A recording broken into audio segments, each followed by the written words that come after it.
ça. Le deuxième témoignage concerne mon fils qui est ici. Le vendredi, oui, madame était de garde. Quand elle était de garde, mon fils que vous voyez, bon, il s'appelle Winiga, Chris Lights. Donc, il tousse depuis plus de 2 mois, je pense. Bon, ça vient, ça part, ça vient, ça part. Souvent, il a ce truc-là. Quand il se douche avec l'eau fraîche. Donc, depuis la semaine passée, il a commencé aussi par tousser un peu. Et puis, je l'ai dit, je dis que ça va passer, ça, ce n'est pas un souci. Donc, le jeudi, ça a commencé par s'accélérer. Le vendredi, quand sa maman allait à la garde, elle a constaté qu'il toussait plus. Et elle est allée. Donc, moi, je suis revenu. Moi, j'étais à la maison avec lui. Vers la soirée, vers 15 heures, on a eu une attaque pas possible. Il a commencé par tousser. Et je suis monté avec lui, ici, là où je suis assis, c'est au niveau des escaliers. Donc, je l'ai dit de se coucher sur mon dos. Et je me suis mis à genoux. J'ai commencé par prendre autorité. Je priais pendant plus de 30 minutes. Plus je prie, plus ça s'accentue. Et puis la fièvre était presque à 40. Hein. Donc, comme il était torse nu sur moi, je pouvais sentir cette température-là qui était même à 40 presque. J'ai commencé par prendre autorité, je priais. Bon, tenez-vous bien. Avant cela, je pense le mercredi ou bien le jeudi, j'avais fait un posting où j'ai écrit sur mon statut, j'ai écrit que quoi?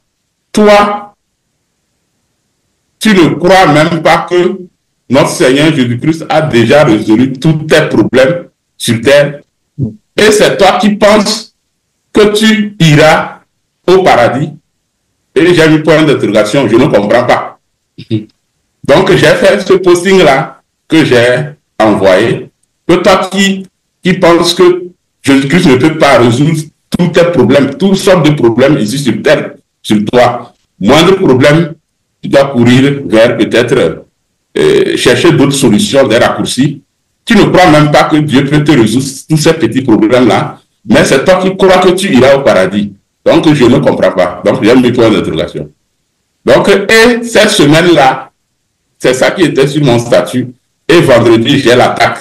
Donc, je dis que le diable, tu as menti. Ce que moi j'ai dit là, je crois en ça. Donc, c'est pourquoi je m'étais mis à genoux. Et bon, entre-temps, sa maman avait appelé qui a un suppôt. Bon, elle est en pharmacie, en contact avec les produits. Elle m'a appelé, elle dit qu'il y a un suppôt, que de prendre ça et de lui donner. Donc, souvent, je fais des témoignages avec les frères et sœurs en Christ aujourd'hui. Et, comment l'appelle-t-on? En Christ du Togo, que moi, j'ai fait un AVC avec un paralysie faciale et autres, quelques membres, bon, où il y avait une paralysie qui débutante. J'ai fait cet AVC en 2019, donc je n'étais pas encore affairé. Donc, il s'est fait que on m'a fait même une opération à l'œil gauche où on a mis une lentille là-bas parce qu'il y avait aussi une cataracte associée. Donc, il s'est fait qu'à partir de 2000, on m'avait prescrit plein de produits. Je prenais des produits, c'est par mois. Quand vous faites un AVC, vous devez prendre un traitement à vie. Donc, le traitement, c'est à vie quand vous commencez le traitement. Donc, à partir de 2000, j'ai eu l'AVC le 5 juin 2019. À partir de juillet 2020, à un moment donné, j'étais fatigué avec les bilans, puisque comme on est dans la santé, nous, on a un peu abcès. Donc, on nous fait certaines faveurs pour nous faire les bilans. Donc, on appelle ça prise en charge personnelle. Donc, ça coûte moins. Sinon, les bilans, ça coûte pour quelqu'un qui fait l'AVC.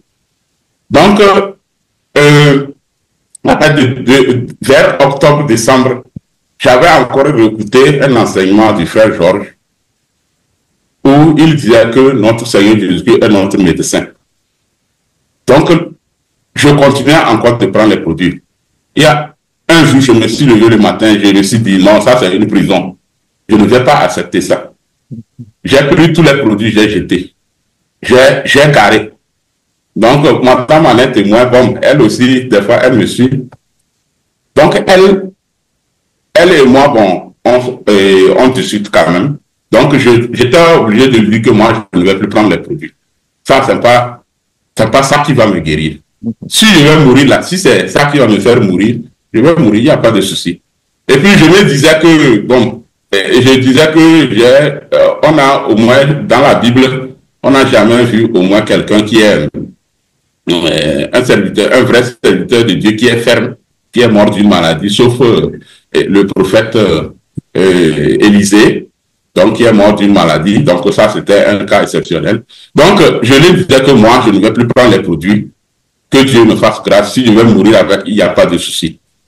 Donc, depuis début 2020 et 2021, pardon, je ne prends pas ces produits jusqu'au jour d'aujourd'hui. Je ne prends aucun produit jusqu'au jour d'aujourd'hui.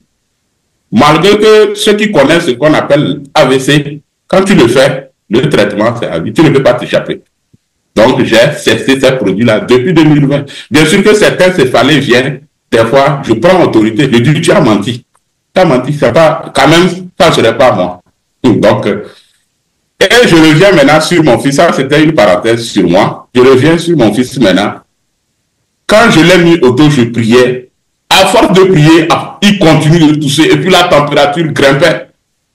Or, sa maman m'a dit de prendre le produit dans le réfrigérateur pour le mettre. J'ai dit, bon, elle-même, je sais qu'elle aurait tout. Elle sait que quand elle me dit de faire ça, je ne le fais pas. Les produits, même, je n'aime pas prendre les produits. Et quand elle me dit de donner le produit à mon fils, ou bien de donner le produit à une de nos filles, je ne le fais pas. Je ne donne pas. Donc, j'ai cette conviction que tôt ou tard, la personne va guérir. Donc, c'est pourquoi je ne donne pas. Donc, quand j'ai continué, je ne sais pas à quel moment la fièvre a chuté. Je ne sais pas à quel moment il a cessé de toucher. Donc, on était couché et on s'est couché. Après, je me dis que, bon, moi, je vais aller, comme il y a un peu de miel et un peu de gingembre, malgré que ça a cessé, malgré que la fièvre a chuté, bon, je vais lui donner ça. Plus souvent, comme il y a le miel et le gingembre, j'aime mélanger ça un peu, je lui ai donné. Voilà, c'est lui qui est ici. Et la soirée, tenez-vous bien, il dit, appelle-moi le frère Amos. Je vais lui chanter une chanson. Appelle-moi le papa David. Je vais lui chanter une chanson. Et puis il appelait, je lui mettais le vocal, il chantait la chanson aux gens. Il chantait. Et quand j'ai envoyé la chanson au frère Amos, il me dit que c'est normal, c'est normal. Quand on libère quelqu'un, c'est pour servir Dieu. Quand il a libéré le peuple d'Israël, c'est pour aller servir Dieu. Donc, Dieu lui a libéré pour qu'il puisse le servir. C'est pourquoi il nous fait les chansons. Donc, il a chanté presque à 3 personnes, 4 personnes comme ça. Hein. Donc, c'est merveilleux de glorifier le nom. Nous glorifions le nom du Seigneur. Que Dieu nous fasse grâce de demeurer ferme jusqu'à son avènement, afin que, lorsque la trompette va sonner, comme l'a dit un de nos frères, Jonathan, que nous puissions répondre. Je vous remercie. Et entre parenthèses, bon, il y a eu hier, les frères et sœurs sont venus, on a communié, c'était merveilleux. C'était merveilleux. Merci beaucoup, je vous remercie. Donc, c'est vraiment un grand témoignage et je vous rappelle que le frère Dominique qui vient de témoigner travaille dans le domaine de la santé, entre guillemets, parce que la vraie santé, c'est en Jésus-Christ.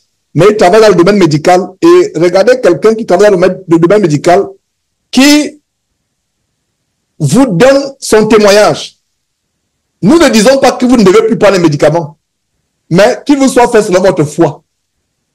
Quelqu'un qui a une foi inébranlable en Christ Jésus ne sera point confus. Donc, ne dites pas que Georges nous a dit de ne pas prendre des médicaments, c'est à cause de lui que mon frère ou ma femme ou ma soeur ou mon mari, mon époux est mort. Non. Si vous n'avez pas la foi, prenez vos médicaments. Mais pour ceux qui ont la foi, ils peuvent se passer les médicaments. Donc voilà, c'est un grand témoignage venant d'un frère qui travaille dans le domaine médical, mais il a compris que le vrai soignant, le vrai guérisseur, c'est le Seigneur Jésus-Christ.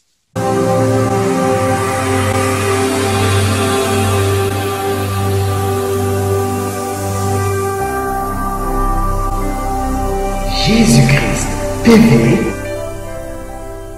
vous connaîtrez la vérité et la vérité vous affranchira.